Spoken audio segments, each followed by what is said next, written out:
Welcome back, everyone, to another episode of Culture by Design. My name's Junior. I'm here with Dr. Timothy Clark. Tim, how are you? Hey, doing well, Junior. Good to be with you on this episode. Good to be with you. I'm excited about this one. We've had a few good episodes leading up to this one talking about culture, and we're going to talk about culture again with a different lens, an ode to the podcast's name. We're going to talk about where great culture starts. Culture is something that's talked about a lot these days, and it's something that we have a pretty strong perspective on. Dangling participle there. Apologize for that. The dilemma. The dilemma. The dilemma of culture. Often culture, the conversations that we're having are had through the lens of dilemma. Many organizations will come to us and say things like, we need to transform our culture, or our culture is unhealthy and we're not sure what to do about it, or we aspire to have a healthy culture, but we think we're lagging behind, or our culture's doing pretty well, but we know we could tune it up. Or, Junior, precision terms like we have a good culture, a bad culture. We have a strong culture, a weak culture. What does that mean? What does that mean? But people talk in those terms all the time. And that's okay. We understand why. But until we define terms and we come to a shared definition of these terms, then we're just talking about things that we really don't understand. It's very conceptual. And so I think this is really true when it comes to culture. And if we set some context, we are in what we would say is the decade of culture. So culture is becoming more and more important to organizations, and yet we're struggling even to know what we're talking about. Isn't that That's right. ironic? It is. And many of you that are tuning in today are interested in culture. That's one of the patterns of the listenership, probably obvious given the title of the podcast. But if you're one of them, stay tuned, because we're talking about culture and how to affect it. You get culture, that's inevitable. Whether it's a good one or a bad one is up to you.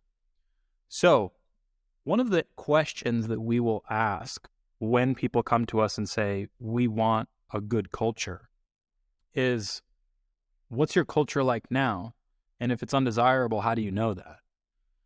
And sometimes they'll start grasping at straws at the onset, just how, I'm not quite sure. We just have this feeling, and then they'll point to some symptoms. They'll say, well, it's really quiet. We get a lot of silence. There's not a lot of activity that way, not a lot of conversation. We get some niceness, but it seems fake. It seems superficial. The performance of the organization is bad. We are slow. We're not as fast as we would like to be. There's some fear. They often don't say all of these things at once, but they usually point to one or two of these as one of the symptoms that has led them to believe that they have a culture that's underperforming. It's not as healthy as it could be.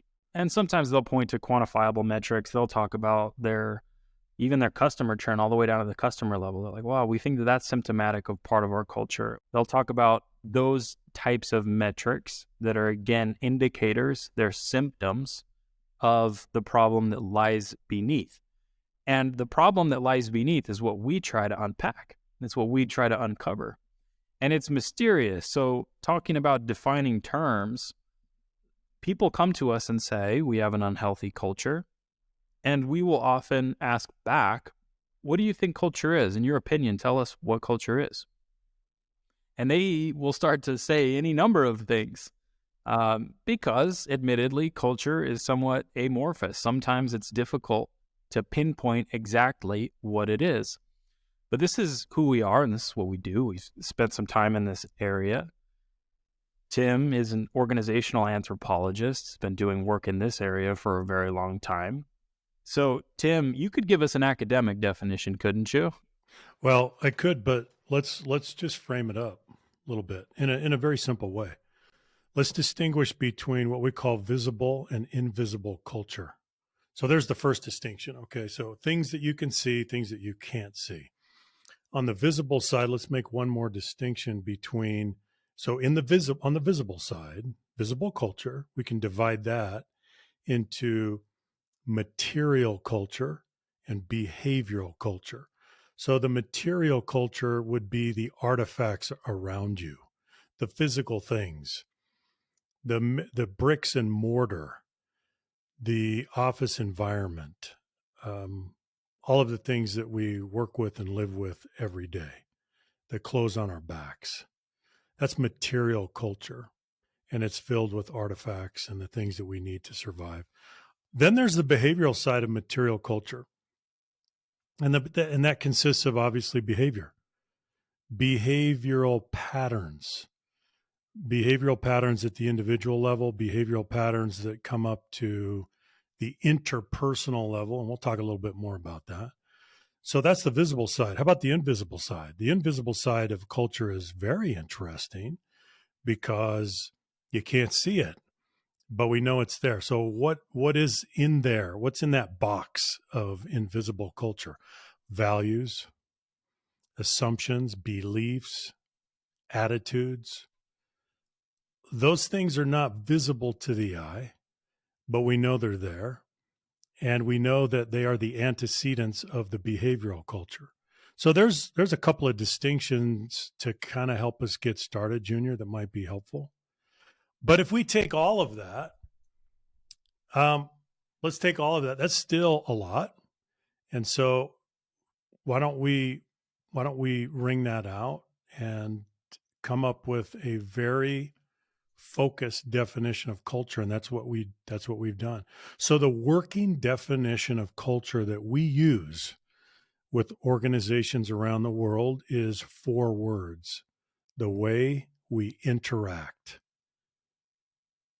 Now you think about that. It's the way we interact. Now some people might say, well, hang on, you just talked about visible versus invisible culture, and then you further distinguish visible culture between material and behavioral culture, and you're telling us now that it's the way we interact? Yes, because all of the other stuff that matters, all of the values and the assumptions and the customs and the traditions and the mores and all of those elements, they are manifest in the way we interact at the human interface. When humans get together and they start interacting, all those things come out. So what really matters in all of this is the way we interact. And so that's our working definition. And so if we want to change culture, we come back to that working definition. We're going to talk about changing what? We're going to talk about changing the way we interact. That's what we're talking about. So this gives us a focus. It concentrates our understanding, and it helps us know what we're going to do and what we're going to focus on. And inherent in that definition lies the assumption that there's this spectrum of the quality of interaction. We've spoken about this before, and it ranges from healthy to unhealthy, to productive and antagonistic, or unproductive, or toxic. So that's a very important thing to understand, because it's the crux of the issue, is that those interactions build the culture. We're going to be talking about culture, where it comes from, all of the roots, all of the things that build up to culture. Because culture is not an input.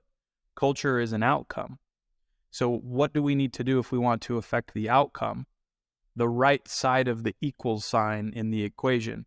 We need to figure out what comes before the equals sign that we can manipulate. What are the levers that we can pull? Many organizations, in their attempts to create great culture, pull a multitude of levers, and they start looking at different skills as an example to affect the culture. We need better accountability, or we're not agile, so let's become more agile, and that will bleed into culture. We need more inclusion. We need more diversity. We need whatever it is. And they'll train and they'll train and they'll send communications and they'll do these things, some of which we'll talk about today. And their efforts usually aren't very fruitful. And they'll come back and take a look at that culture, and they haven't moved the needle very much. And so it's important to understand that those things have their place, but those are not the root of the cultural outcome. They're things that we need inside organizations. We need to build up those skill areas. But organizations that try to affect culture by going exclusively in that direction will almost always come up short. So let's go back, Junior. Let's talk about the nature of this. So you said that the quality of interaction is so important, and it goes back to our definition. If culture is the way we interact, then the quality of the interaction becomes a regulator. It becomes a release valve in doing the two things that we do in organizations, which is we do execution and we do innovation. We create value today and we create value tomorrow. So if you work backwards from those two activities, it goes back to the quality of the interaction as the regulator, as the release valve for doing those two things. Now, let's go back to looking at culture just a little bit more. We do shape culture, and so in this case, culture becomes the dependent variable, and we're able to shape it. But then it in turn shapes us, and it becomes the independent variable. So that's so interesting because culture has reciprocal influence. That's what we call it in research. It's both a cause and an effect. It's both an independent and a dependent variable. Isn't that fascinating? But what we know is that we can purposely and intentionally design it. We can design the kind of culture we want, and we can get the kind of culture we want. But it's difficult if your working definition of culture is so broad and amorphous, you don't know where to start. You don't know what to do. You don't know how to proceed on your journey. That's where we find a lot of organizations. And I suppose to my previous point, it's really the equation only works that way if culture lives on the right side of the equal sign, if you're starting from zero, and you almost never are. Yeah, right. And that's an interesting point because where does culture exist? This is something that is probably not looked at as much as it should be. We're not talking exclusively about organizational culture, although that is the focus. Culture exists anywhere there are humans. You put two humans together and they interact, a culture emerges. So the principles that we're talking about today are applicable to a wide variety of social collectives, any social collective. The culture of those social collectives dictated by the same mechanism. So here's a preliminary exercise that you can do. Anyone can do, listeners out there. And Junior, this is based on what you just said. Get a piece of paper out, or you may be on a device. That's fine. Draw a line down the middle, vertical line. Separates the left-hand column from the right-hand column. And at the top right, culture equals the way we interact. Chances are that wherever you are, whatever setting, if there is a social setting, then there is, by definition, a legacy culture. It already exists. And so what you can do in this exercise is say, let's analyze the legacy culture. And what is culture? The way we interact. We're going to use that working definition. And then on the left side, identify the assets of that legacy culture. What do you like about it? What's good about it? What do you want to keep? What do you want to take into the future? And then on the other side, on the right side, identify the liabilities. What's getting in the way in the culture in terms of the way we interact, right? We're focused with that definition. We have that working definition.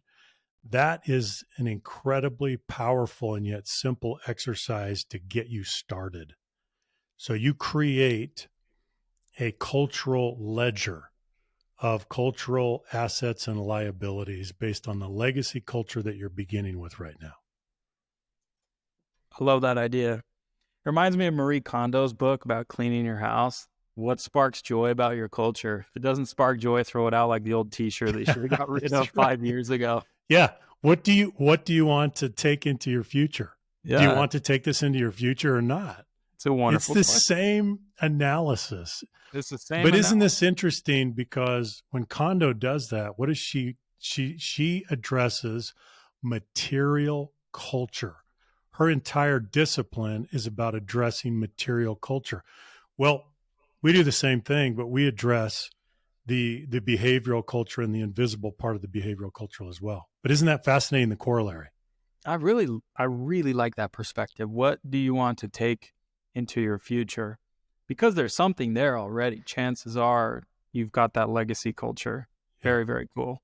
So let's talk for a second about one of the failure patterns that we see in some organizations, which is they attempt to affect culture at the very, very top as if the culture of the organization is a single entity to be influenced. Ah, That's something that I've seen recently that obviously has shown up as a pattern over time, but it's become more pronounced for me, probably just based on a few interactions that I've had recently. But you'll have organizations that look at culture as an organizational asset that's singular, that mhm. doesn't have subcomponents, that's not built up of parts, but rather is a single thing.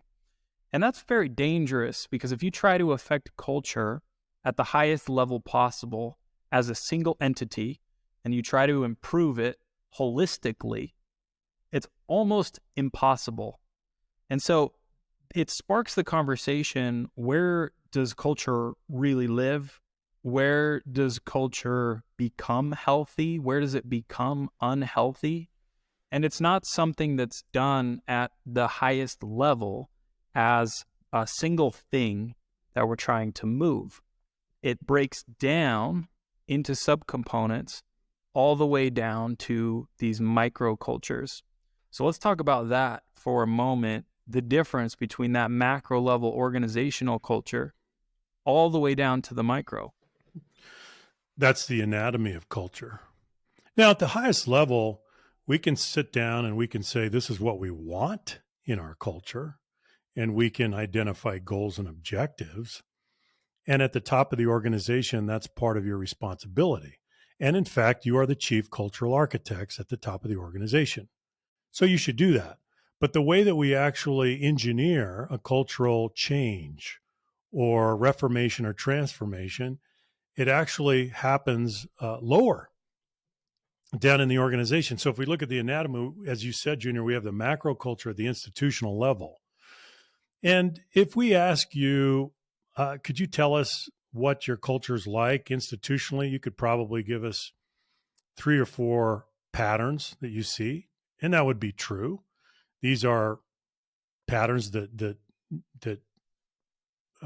permeate the entire organization. But then you drop down to a subculture, and the subculture could exist at the level of a division, a functional unit, a geography, a line of business, something like that. And the subculture will share some of those institutional attributes that cut across the entire organization, but it will have some of its own characteristics and attributes.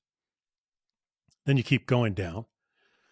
And you may have another layer, who knows, but you've got to go all the way down to the team level before you encounter the fundamental unit of culture, which at the team level we call the microculture. The microculture is the indivisible, most basic unit of culture. And it's the most important because the microculture at a team level has the biggest impact on the behavior and the performance of the individual. So if you think about the anatomy of culture, if you want to change it, you have to go down to the team level, to the microculture, and you have to change it there. Now, as I said, you can figure out what you want at a higher level. Where do we want to go? Where's the current state? What is the future state? How do we get there? What's the journey? Fine. But where do you actually do it? You do it at that team level, at the microculture level. And if you don't think that's true, we can show you data that will blow your mind. We can take one organization, just Junior, right? We could take like 100 teams from one of our client organizations. we can show you the results of our survey instrument, and we can show you unbelievable variance from team to team to team, proving the reality of the microculture. It's incredible when you look at isn't it amazing to look at those data? Yeah, the spread inside some organizations is massive. It will blow your mind. And so part of the reason I bring this up is because at the top of the organization, we're usually using that singular term, culture, as it applies to the organization in its entirety.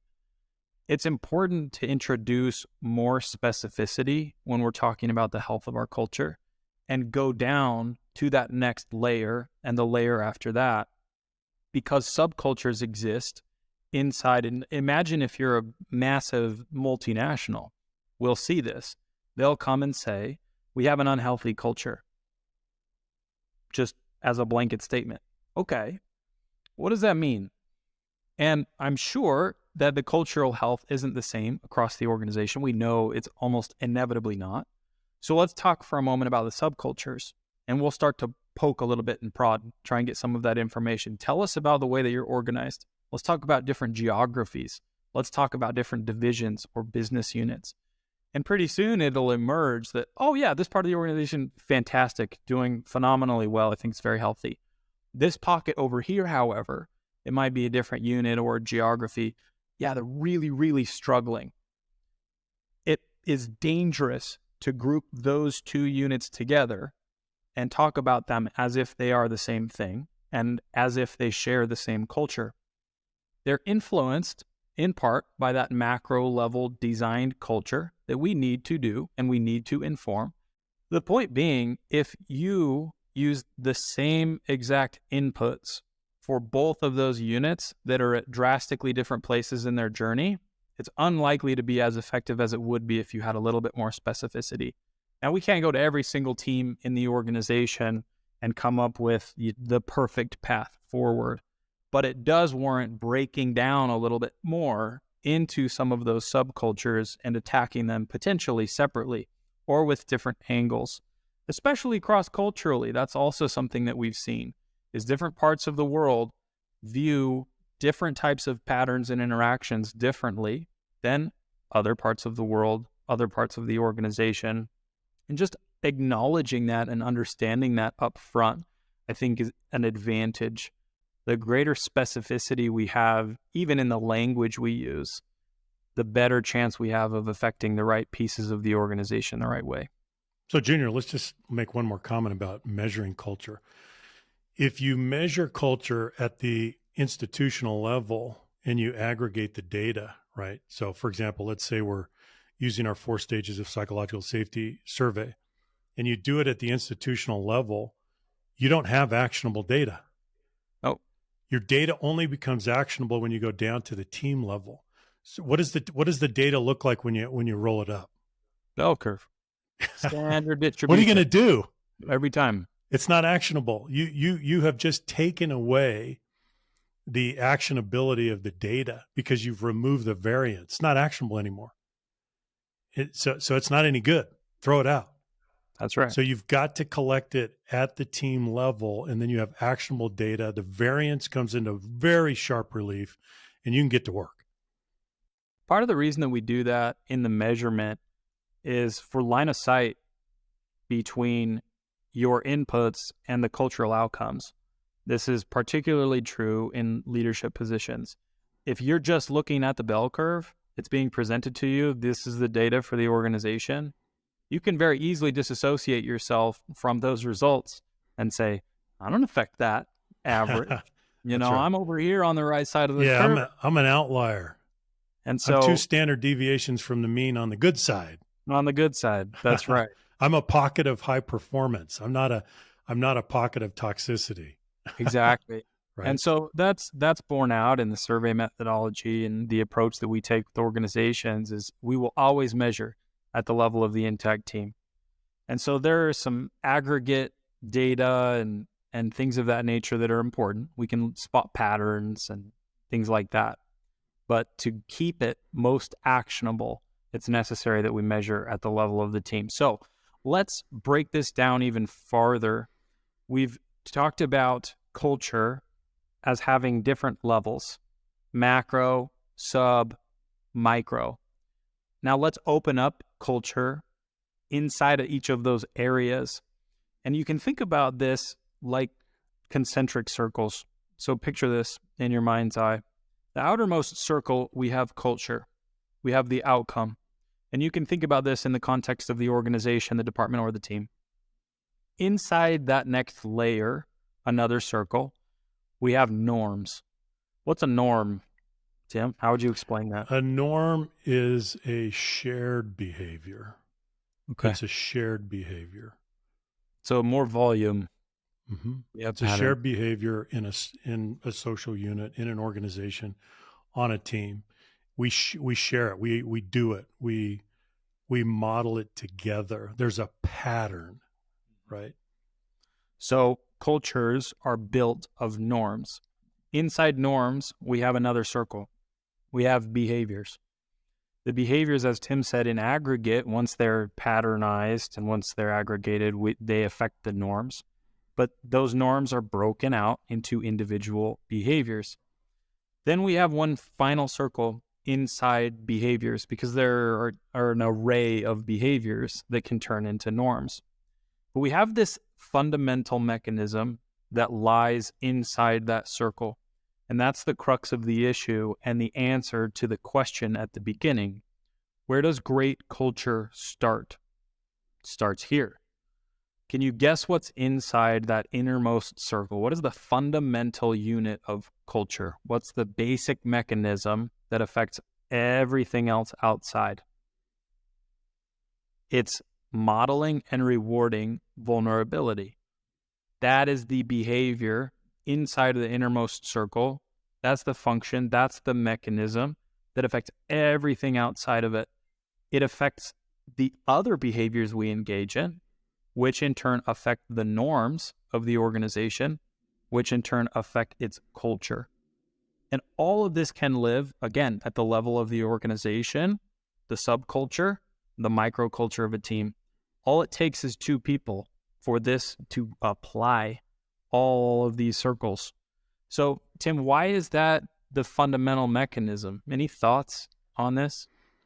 Well, culture only exists when there is more than one human. Culture refers to the way we interact. So it's based on interaction, not a person just all alone, right? And so when those humans interact, they're engaging in a vulnerable activity. Human interaction by definition is a vulnerable activity. And so the question becomes, as we interact and we engage in this vulnerable activity, are we going to reward or punish each other's vulnerable behavior? That's always a question, and it never goes away. And so if you can establish a pattern of rewarding vulnerability, you reward my vulnerability, I will reward your vulnerability, then that becomes the central mechanism for creating a healthy, strong, vibrant culture. That is the mechanism. So it begins with behavior, but more specifically with the behavior of, first of all, modeling vulnerability and then rewarding vulnerability. If you don't do those two things, it's impossible to have a strong, healthy culture. You can't do it, nor can you really perform or do the things that you need to do. Because if you can't model and reward vulnerability, think about the implications, think about the consequences. You can't be yourself. It's expensive, so you can't be yourself. You can't you can't learn and grow the way you want to. You can't contribute at capacity according to your potential, nor can you make things better and innovate. You can't do any of those things unless you are modeling and rewarding vulnerability. I'd like to make the connection here between culture and psychological safety, because you've probably caught some of the undercurrents already in this conversation, relating them back to conversations we've had previously more on the nose of psychological safety. Remember our definition of psychological safety: a culture of rewarded vulnerability. So if culture at the heart is this mechanism of modeling and rewarding vulnerability, and psychological safety is also affected by this same mechanism, you see that culture and the psychological safety are so tightly knit, they're almost synonymous. But culture is an outcome, its health at least, of that mechanism in psychological safety. So if you want a healthy culture, we need high psychological safety, which is an environment or culture of rewarded vulnerability. So that tie is very interesting to me. And if you walk through the logic this way, it becomes undeniable that it's at the level of interaction, there's vulnerability. We have the choice to reward or punish that. And that's what it's built on every single day, is whether or not those interactions, those vulnerable acts, are rewarded or punished. You start there. So where does great culture start?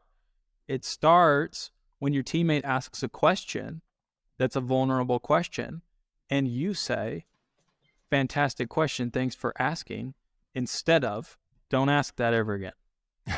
That's the fundamental mechanism. Yeah. And you do those types of things enough times, Yeah. and you have a healthy or an unhealthy culture, depending on how you responded to that act of vulnerability.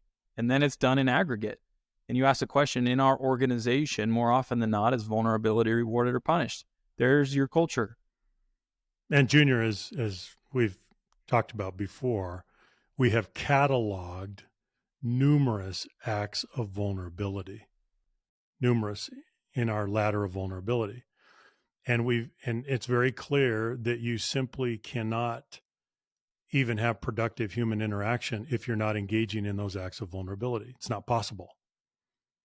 So that's how fundamental it is. So psychological safety is, it is a form of culture that you can choose to have based on that central mechanism that we talked about of modeling and rewarding vulnerability. It all comes down to that. Now, what's interesting is you may ask the question, well, isn't there another way? Isn't there an alternative route? Can't we? There's got to be some options here, right? What are the other options?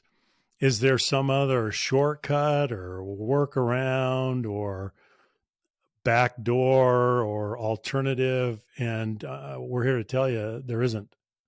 There's no other way, because human interaction is a vulnerable activity, and we can't interact unless we are engaging in a vulnerable activity. So it really comes back to, are you going to reward that or punish that?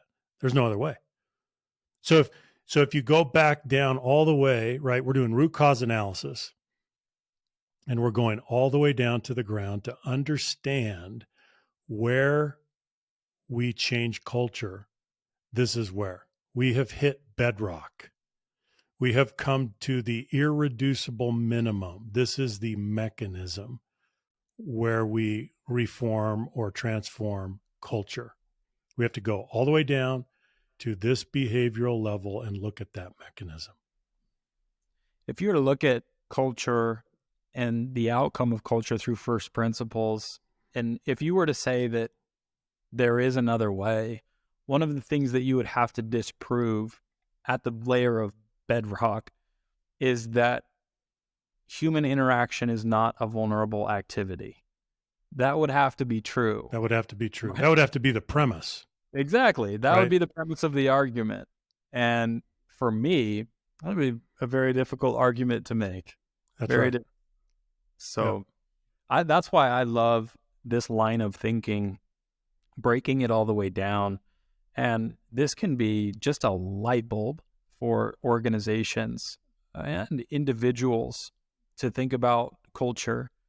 And I would encourage everyone to think about their own organizations and the cultures of which they're a part, because it's not just professional culture, but the cultures that are around you. Think about them in terms of rewarded or punished vulnerability, and ask yourself, what's the ratio in this particular social collective, this particular culture? Could be a family, could be a group of friends, could be any sort of population. And pretty quickly, you'll find those patterns. The organizations that you would likely call healthy are probably going to be the ones that you feel have the highest ratio of rewarded to punished vulnerability. And the opposite is also true. Those cultures of which you're a part that you would call unhealthy are almost inevitably the ones that punish vulnerability more often than not. Mm-hmm. And that's also something that you can use to test this assumption. If there's high correlation between those two things, the cultures you would call healthy and how they treat vulnerability, you'll see the pattern. It will become unmistakable to you. So, Junior, let's give everybody an exercise on this. This is a day in the life exercise. And what you do is you document your day. You go through a day and you document your day as you move from social situation to social situation. And to Junior's point, you ask yourself in every social situation that you go into during that day, you ask yourself what the ratio is of rewarded to punished vulnerability, and you put it down as a percentage. So, for example, you may wake up in the morning and you're with your family and you have breakfast, you get out of bed, you shower, you get dressed, you have breakfast, you interact with your family, and you say, wow, this was pretty good. This was 90%, 90% rewarded vulnerability. And then you go to work and you have your first meeting. And this first meeting is a cross functional meeting. This is not an intact team meeting. You're meeting with people from other parts of the organization. And it's a hybrid meeting. Some people are face to face, some people are virtual, and you participate in this meeting and you're watching and you're listening and you're observing very carefully to see acts of vulnerability and then what happens next. Acts of vulnerability and then what happens next. What's going on? And then you come to a conclusion. You come out of that meeting after an hour and you say, ooh, I'm going to give that one like a 40%. So it's a 40-60 ratio. 40% of the time it was rewarded vulnerability, but 60% of the time it was punished vulnerability, right? So then you go back to your office and maybe you have a couple of calls and you talk to people. If you have a one-on-one interaction, that counts. That counts. That is human interaction. And so what is the nature of that interaction with that individual? You have your first call and you feel the chemistry, you feel the momentum, you're in flow, you are engaged in some pretty amazing critical thinking and divergent thinking with your colleague, and you come away from the call and you say, man, that was actually a little bit invigorating and exhilarating. It was only a 15-minute call. I'm going to give that a 95. I mean, that was incredible, right? Then you go into another call with another stakeholder, and it's the opposite. It's like the polar opposite experience where the person is rude, the person is abrasive, the person doesn't let you speak, the person interrupts you, the person is giving you nonverbal cues that aren't very nice, all kinds of things. Right? The person doesn't know how or is choosing not to interact in a very productive way. And so your acts of vulnerability are consistently punished, and you come away and you say, ooh, I'm going to give that a 10. And then you keep going and you document your day, right? After work, where do you go? Maybe you go to the gym. I don't know. Maybe you go out to eat. Maybe you go to a kid's ball game, but you document every social situation during that day until the day is finished and you go to bed. You have a day in the life. and you sit back and you look at your ratios from the day, and you'll see variance, and it will be so amazing and so intriguing. Well, what is it that allows you to measure each of those situations? It goes back to the mechanism of rewarded versus punished vulnerability. Everything hangs on that simple mechanism. So I just throw that out there to you as an opportunity to assess and become familiar and sensitize yourself at a higher level to this mechanism. I appreciate that invitation. I've done this before. It's very effective. And what you'll probably also find is that if you had a line graph for your day Yeah. and it was measuring satisfaction and meaning, it would be tightly correlated to the outcomes of punished and rewarded vulnerability that you also document. So you'll find that you are most engaged, you're most satisfied, you're giving the most discretionary effort in those interactions and meetings and engagements where psychological safety is high because of that rewarded vulnerability. It's an interesting way to look at your organization as well. Why are people exiting your organization? Why are you bleeding out your top talent? Because if they were to do a day in the life and document, the majority of interactions they have inside your organization show punished vulnerability. That happens over a long enough time period, they will leave. And not just anyone in your organization, your highest performers, because they can leave.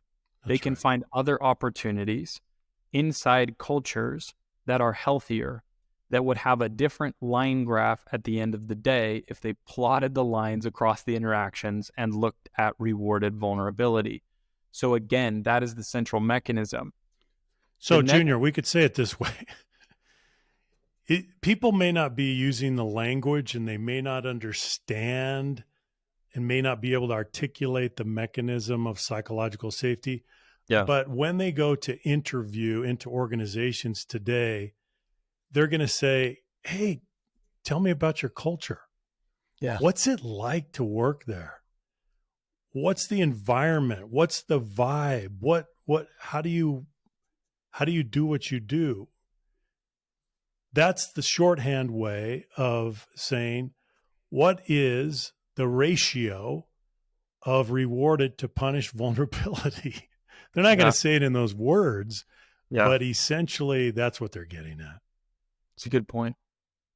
I would like to make a follow-up invitation for another type of inventory, which is equally powerful, which is to document the interactions that involve you personally and look at all of your behaviors throughout a given day across any sort of interaction and document the acts of vulnerability that happened in front of you. If it's a one-on-one interaction, it's the person in front of you that you're engaging with. And did you punish? And did you reward? And this is where we start to talk about the solution to this dilemma of culture. Is if you want to affect culture as a leader, this would be one of our invitations to you is to do this exercise because you're on the receiving end of those acts of vulnerability constantly. People are asking you questions. They're asserting themselves. They're putting themselves out there. And some of these could be very subtle, which is why it's important to do this exercise to sensitize yourself, to be able to identify where the vulnerability lies, because it's happening all around you. And if you say that it's not, just try this. If you, every one of us, we each have our own ratio at a personal level. The number of times that we're rewarding the vulnerability in front of us to the times that we're punishing it. And sometimes it's not overt. More often than not, it's not overt in either case. It's subtle. It could be just to the right of positive, could be just to the left of negative, and a lot of those interactions fall in the center line, but they're not neutral. The assumption is that no interaction is neutral, that there's some level of reward or some level of punishment. If you're honest with yourself and you sit down after those interactions and say, what were the acts of vulnerability in front of me? and what did I do about them? That, if you can do that honestly over a long enough timeline, you will become an absolute force for culture. And your ability to influence other people will go through the roof. This is probably the one thing.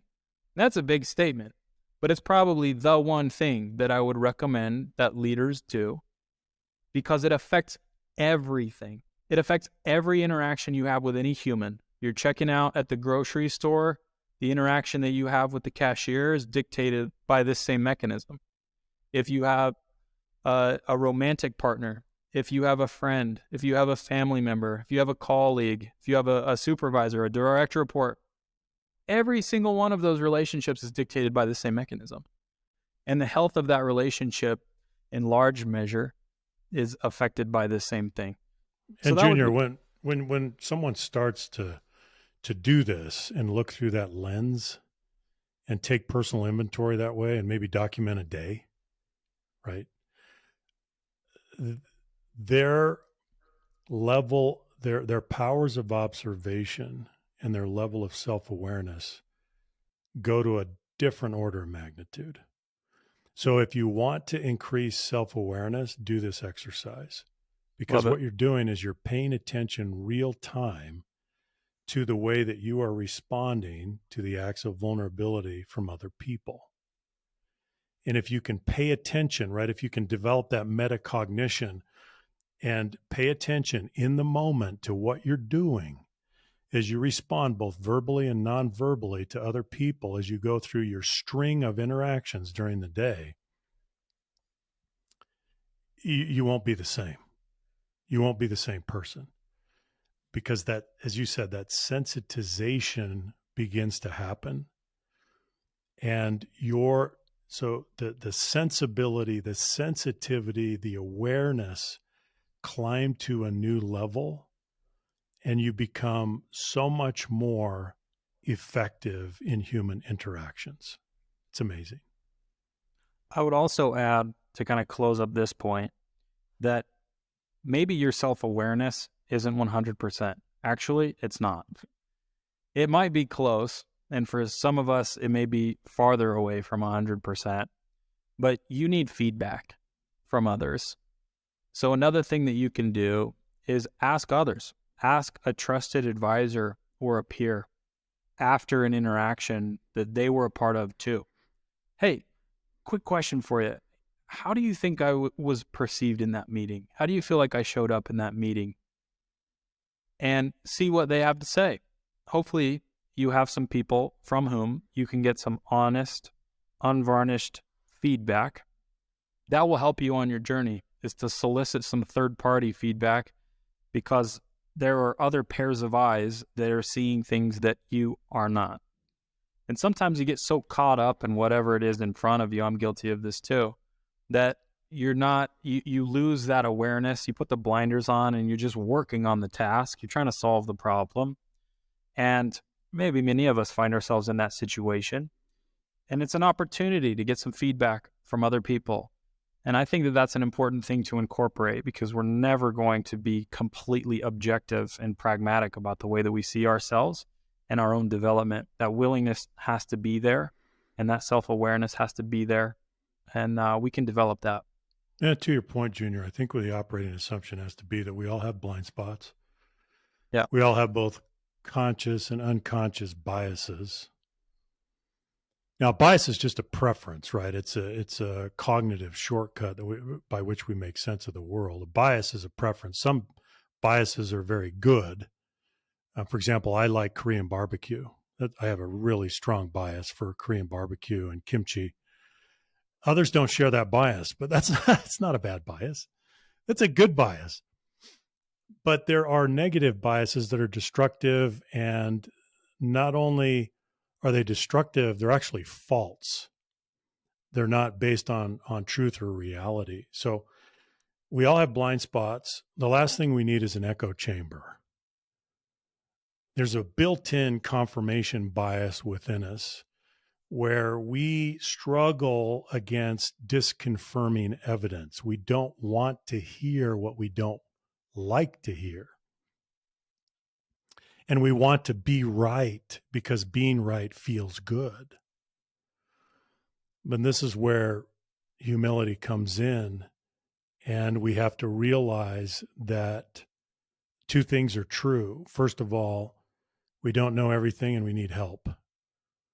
So we do live life with some degree of ignorance, and we do live life with actually a pretty high degree of dependency. And so if we know that, then there's an unresented willingness to listen to that feedback more than before. But it takes practice, and it's not always it's not easy. It's not always easy, but the rewards are great. So that's the solution, is to reward vulnerability inside that circle of behaviors. That affects the norms, that affects the culture. The last topic that I think is worth talking about is how long should this take and what's realistic about cultural transformation. Some organizations will come to us and say, we'd like to transform our organization. And we'll say, what's your timeline? And they'll say Tuesday. And we'll say, okay, let's take a step back. And the reason that this is funny and that we're chuckling is because two things are true. It takes time and longitudinal data for those norms to really gain hold and to permeate the organization and to become more solid. At the same time, you can accelerate and make change very quickly. So, on the one hand, changing a legacy culture, it depends at the level at which you do this, is like turning an ocean liner. You can turn that rudder, but it's going to take a second for that to turn, and you're going to turn in degrees, 1, 2, 3, 4 degrees at a time. And it might take some distance and some time for you to get headed in the direction that you'd like to go. But that can be discouraging news. And so the great thing about this is that there are accelerators. There are things that we can change in the moment, day to day, that will give us a boost, that will give us leverage, that will get us moving in the right direction faster. So tell us a little bit more about that, Tim. We have this dichotomy in front of us, this paradox. It's pretty interesting. First of all, let's go back to changing culture. Changing culture means that we're going to go down to the behavioral level, and we're going to change patterns of shared behavior, which we call norms. That's where we change culture. Now, how fast does it take to change culture? It takes 24 hours. Now, I'm half joking, but the other half is I'm not joking at all. So I want to give you an example. I'm going to give you tell you a personal story.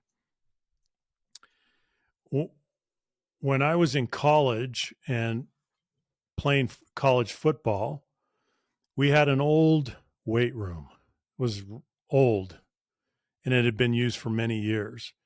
And the norm was that you would finish practice, you'd be outside on the practice field, and you'd come into the weight room. And you wouldn't take your cleats off. You just take your shoulder pads off.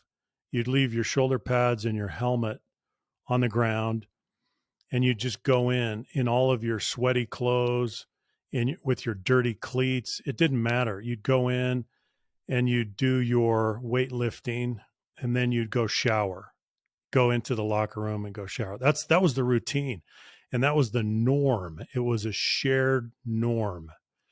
But here's what happened. This is an unbelievable case study. They built a new weight room. Took them a while, and then the day finally came where they commissioned the new weight room. They opened it up for business. And so we finished practice one day. I'll never forget this. And they told us before practice this was the day we were going to be able to use the new facility. We were very excited about that. So we finished our practice and we went over to the new weight room, and we carried our old norm with us until we got to the door. And the strength and conditioning coach met us at the door. He guarded the door. And he said, "Where are you going?" And we said, "Well, coach, we're coming in to lift weights the way that we always do." And he said, "You're not going anywhere. Look at what you're wearing. You got your cleats on, you've got your dirty practice gear on. No one comes in here unless you got to go change your clothes. You've got to have clean shoes. You've got to have official university issue clothing. You can't have all of this other stuff that you guys wear. None of that." Well, how do you think people reacted? Oh, it was an uproar initially. It was there was wailing and gnashing of teeth. It was terrible. People, it was amazing. It was like a mutiny. But the strength and conditioning coach, he held his ground. He said, "You're not going anywhere. Go change, and then you can come in and use the facility." So we all did, and we weren't happy about it. But how fast did the norm change, Junior? The norm changed in the course of a few minutes. But was the norm consolidated? Was it rooted into the thinking and the psyche and the values and the attitudes of the players? No, not yet. But the behavioral norm had changed on the surface. So the visible culture had changed. The invisible culture was still the same. It took about a week to consolidate the norm, to get it to calcify, right? But it happened. So the reason I say 24 hours or less is because you can actually change a behavioral norm very quickly if the modeling is there, the support is there, and the accountability is there. But that's only the first part of the job. You have to then go consolidate that norm or collection of norms. So I hope that gives people hope and understanding that you can accelerate cultural transformation. You can do it very, very quickly at the front end to change the norms, but the back end's going to take time. It's got to be rooted into the invisible culture, the attitudes, beliefs, values, and assumptions of people. That takes a little longer. So isn't it interesting, though, that you start with behavior? You behave until you believe. The behavior has to come first. The, the, the behavior, the new norm, is the lead indicator of cultural change. The belief is the lag indicator of cultural change. But that's how we do it. Tell me if I'm wrong, Tim, but it would seem that if they're clamoring for the old norm at the beginning, we want to bring our cleats in, we want to wear all this other stuff. After a week or two, they probably said, "This is kind of nice. It's clean in here. Yeah. It's orderly." Now, there's a tendency, Junior, even after we consolidated the new norm, there's still a tendency to regress to the mean, to backslide, to snap back, to revert to the old pattern. So the accountability has to be there until the accountability becomes peer-based accountability, Love that. until we hold each other accountable. Once it gets to that point, now we have a new status quo. Yep. And we preserve that status quo through peer-based accountability, not hierarchy-based accountability. Although you will still need that from time to time to ensure the norm. But that's the journey. I wanted to click on that piece because one of the things that changed in your example is the tolerance. So the strength and conditioning coach no longer tolerated the old behavior. One of the things that we find in organizational culture is that you get what you tolerate, and that's true almost everywhere. And so if there's tolerance for the dirty cleats one day of the week, that will change the norm. And so that accountability needs to be there, and the tolerance must not change. The following day, that tolerance needs to be exactly the same. You are not setting foot in this weight room until these requirements are met. I That's really right. like that piece. Yeah, that's right. If you make an exception, you destroy your efforts to establish the new norm. Yeah. What you condone, what you tolerate becomes the norm again. And so you're going to have a regression to the mean very, very quickly. So we all need to understand that. You've got to uphold that. You've got to be very consistent in making people holding people accountable to that. One of the last things that I want to talk about before we wrap up is that there are certain events or things inside organizations and at the macro level, at the world level sometimes, that can liquefy the status quo, as we like to say, and put us into a fluid state where this culture that we're talking about becomes easier to change. The reason I point this out is because we're coming out of one of those liquid moments of the pandemic. And it seems that we may be on the cusp of another liquid moment. Let's just call it that, because we don't know what to call it yet. Yeah, that we don't know where we're going. Yeah. We don't. And we're not sure where we're headed. But it does seem that many organizations have been knocked out of equilibrium. That seems fair enough. And if Junior, that's even in just the last couple of weeks, exactly, right? Um, exactly. there's more uncertainty, there's more anxiety, there's more turmoil, there's more angst about where we're headed. When that type of uncertainty exists in organizations and they've been jostled by the environment, there's a unique opportunity for us to reestablish certain norms, get rid of old ones, and as we said in the beginning, take a certain set of things into our future that we choose and leave some things that are outdated, old, and undesirable behind. So just a quick note on that. Take a look at your organization, take a look at your team. If you've been jostled, we'll use that word, then there may be an opportunity for you to expedite this process of shoring up your culture or transforming it if it's really in need of repair. That's a unique opportunity that we don't get all the time. But if it's there, we would encourage you to take advantage of that. Yeah, I would just say, Junior, that and just to support what you've said, sometimes the environment is our friend in that it has a very disruptive impact, and as you say, it liquefies the status quo. Cultures on, on their own, cultures fossilize. They get hard. They calcify. The status quo becomes extremely entrenched over time. We get very grooved in our thinking and our patterns of behavior.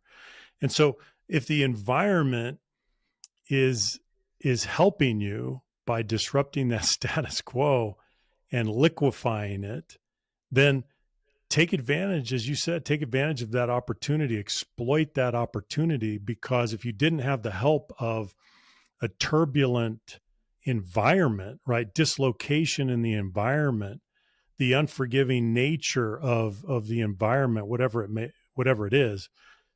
Well, take advantage of it, because if you didn't have that, you'd have to do the whole job yourself. That's right. You'd have to go figure out how you were going to change a fossilized culture, which is an incredibly hard thing to do. So look at the benefits of the liquid moment that you may have in front of you. So let's go ahead and summarize and wrap up today.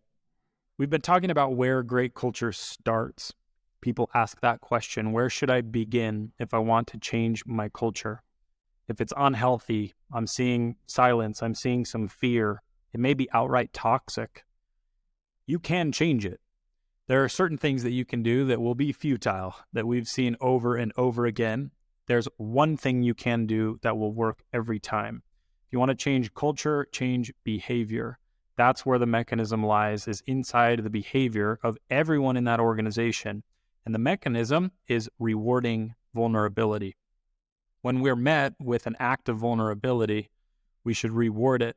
If it's productive, reward it, and you'll find that your culture will change. We talked a little bit about taking inventory, looking at our days, looking at the environments and the ratios of rewarded to punished vulnerability, both those that we experience as participant and those that we experience as the producer of the experience. We want to make sure that we're monitoring our own behavior, that we're increasing our self-awareness, and that we're changing that ratio. We're trying to peg it all the way out to 10 out of 10 times we're responding the appropriate way. Now, the fun thing about that is we are not going to be 10 out of 10 every single day. Sometimes we'll be 9, and sometimes we might be 3. But we want to push that ratio up as high as possible. And that is something that we will do in an ideal world every day for the rest of our lives. It is certainly a big task, but it's something that we can strive for. And that is what will change our culture. Great culture takes time, but it's something that we can accelerate by changing some of those norms, even in a 24-hour period. So there are a couple of resources that we want to point out to you. And then, Tim, I'll give you a second to say anything else that you'd like. We have the Ladder of Vulnerability ebook. That's a long list. Tim alluded to it in the middle of the podcast, a long list of behaviors, of vulnerable behaviors, what we call acts of vulnerability. We would recommend that you download that. It's for free on the site. We'll link to it in the show notes. Take a look at that. That will help you identify the acts of vulnerability around you. And I'll also call out the behavioral guide, because that will talk also about modeling vulnerability and some of the things that we can do. It's one of our most popular resources. So that's available on the site. We'll link to it in the show notes. So, Tim, any last thoughts? Well, I would just come back to our working definition of culture that we began our conversation with, Junior, which is the way we interact. With that working definition of culture, we can make great gains in our efforts to transform cultures.